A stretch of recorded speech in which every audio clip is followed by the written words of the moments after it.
On est dans le district de Huacabamba, dans la région d'Apurimac.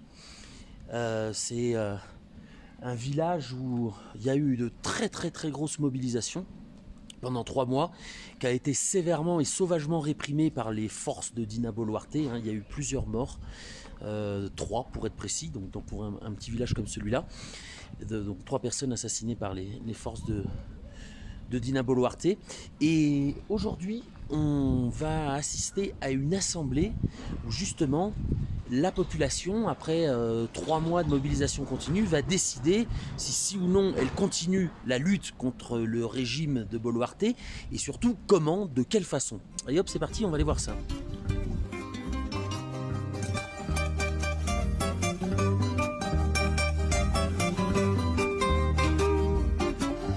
Alors on a été invité par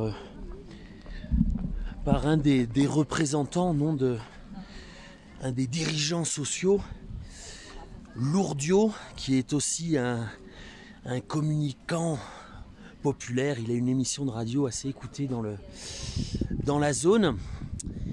Et donc voilà, on va aller voir ça.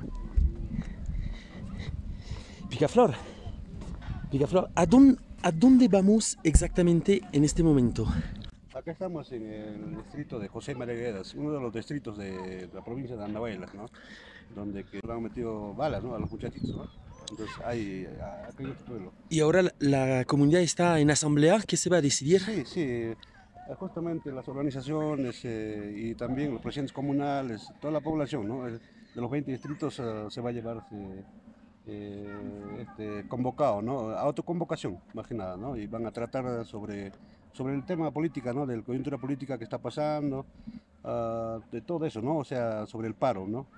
Eso no se debe quedar impune, ¿no? Los heridos, los familiares, de todo eso se va a tratar. Bon, eh ben on va aller voir ça. Me duele la oscuridad que recorre mi país. Me duele Perú.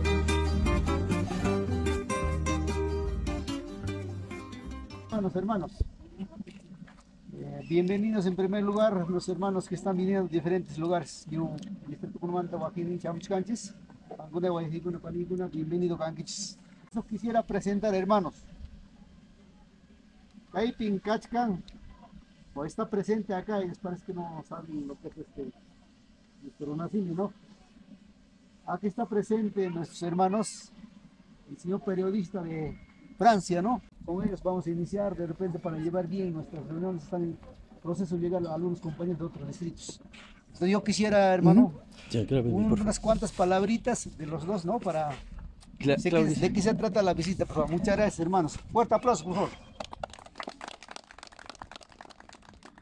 Bueno, compañeros y compañeras, me presento, me llamo Román Migus, soy periodista, como dijo el compañero, de Francia, y desde el mes de diciembre, yo vivo en Lima, desde el mes de diciembre estamos cubriendo todo lo que es de la movilización. Y la idea es retratar este movimiento de la forma más honesta posible, dando la palabra a la gente que nunca se ve en la televisión o en la gran prensa, es decir, el pueblo, es decir, ustedes. Gracias.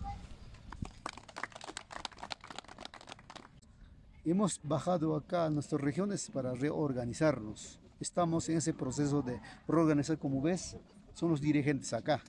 Estamos tratando de coordinar para las próximas fechas, ¿no? Y bueno, pues conocer profundamente la lucha que estamos emprendiendo, especialmente lo que es tema de cambio de la Constitución. Y es lo que es, por qué queremos que cierre el Congreso. Y por qué la señora Dina es pues, usurpadora, ¿no? Y ahora la gente, mayor porcentaje, está descontento.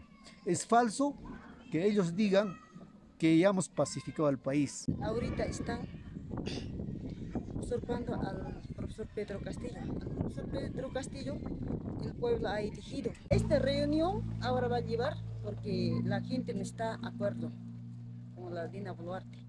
De vuelta a levantar el paro nacional. Cuando vamos a levantar de hoy día o pasas mañana días, nosotros hasta último vamos a luchar. Hasta que le votamos hasta Dina Boluarte. Bon, voilà, donc là, comme vous pouvez le voir, le peuple ne se rend pas Alors évidemment, pour voir ce genre d'organisation, il faut dégager un peu de Lima, du centre des grandes villes, et venir un peu s'aventurer dans les campagnes, dans les villes de province, à collecter la parole de ce peuple qui est en lutte, et qui malgré ça reste invisible dans la plupart des médias, tant national qu'international. Donc, par rapport à tout ce qu'on nous a dit dans ce petit village, non, cela augure un retour de la lutte. Les gens se sont repliés après 3 mois de grève intensive et de lutte. Il y a eu évidemment, il faut le rappeler, 50 personnes assassinées par balle. Hein, il y a 1300 blessés, 1800 personnes poursuivies par la justice. Donc évidemment, ça fait réfléchir les différentes organisations. Et ces organisations ont décidé de se replier pour se réorganiser. Chose intéressante aussi, c'est que ce ne sont pas les organisations traditionnelles de la contestation politique qui mènent la danse. Ici, pas de syndicats, aucun parti politique, très peu d'associations type ONG, etc. On est dans du local, on est dans les fronts de défense des villes ou des villages, des associations de mototaxis, des ronderos, des comedors populaires, des soupes populaires autogérées, des associations de paysans qui s'organisent dans tous les villages et qui ensuite font des assemblées régionales et macro-régionales. Voilà.